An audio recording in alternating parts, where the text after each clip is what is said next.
Hello everyone. In this video we are going to see a program using double dimensional array to accept a matrix and then find the transpose of the matrix.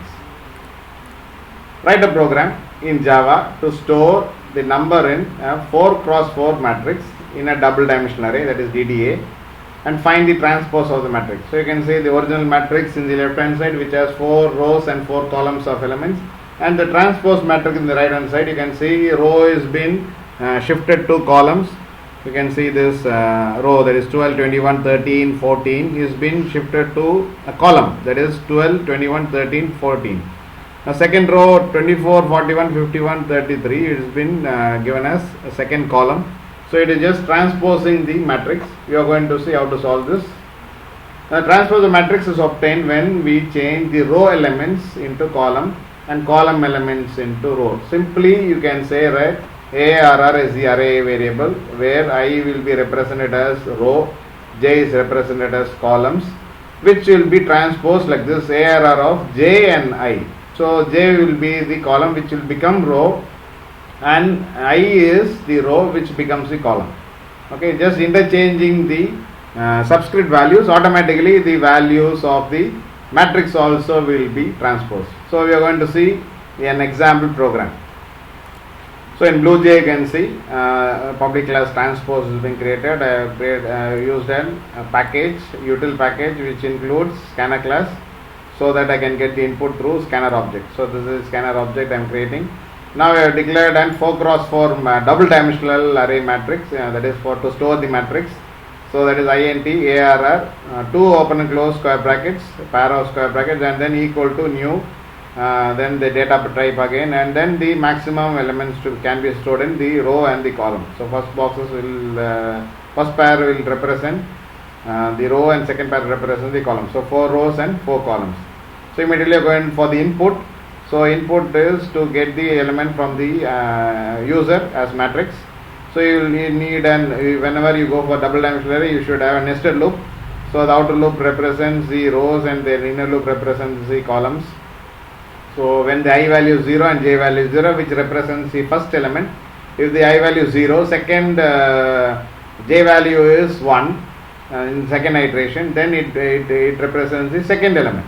So it goes on like that. We already discussed these input and output in the previous videos.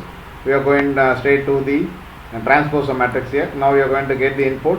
So automatically this will be executed 4 into 4 times. Okay, so that means you will get around 16 elements which will be stored into the array variable ARR, okay, as matrix. Now you are going to display these after transposing it. So transpose of matrix message has been displayed here. Now again you are going to use the same loop, that is nested loop, I equal to 0 and I lesser than 4, I plus plus, and then for j equal to 0, j lesser than 4, j plus plus. That means you are going to execute all the values, that is all the elements. You are going to just display the array variable.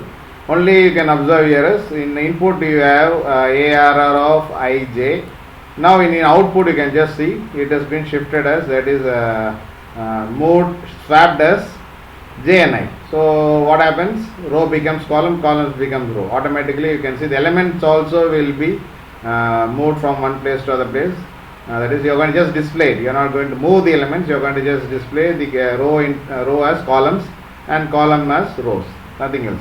Now since it is a matrix, you need to display as one below the other. That is, after the first row you need to display the second row and the second, that is as matrix.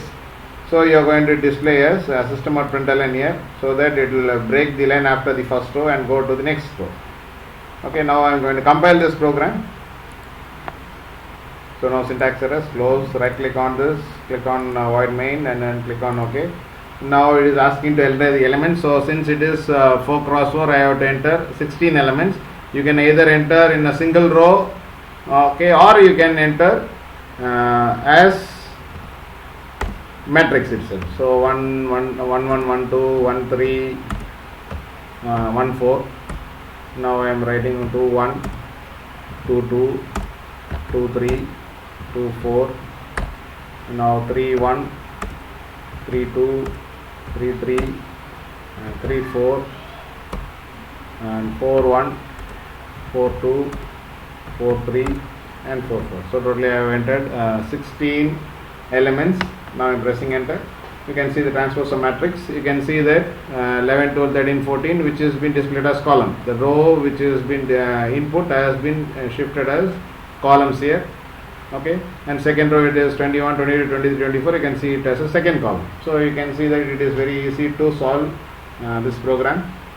Just interchange the elements, okay, that is subscript values, row with column and column with row. Hope you don't have any problem with the logic. It is very simple logic. Okay, we'll meet you in the next video with some more double dimensional array programs. Till then, thank you.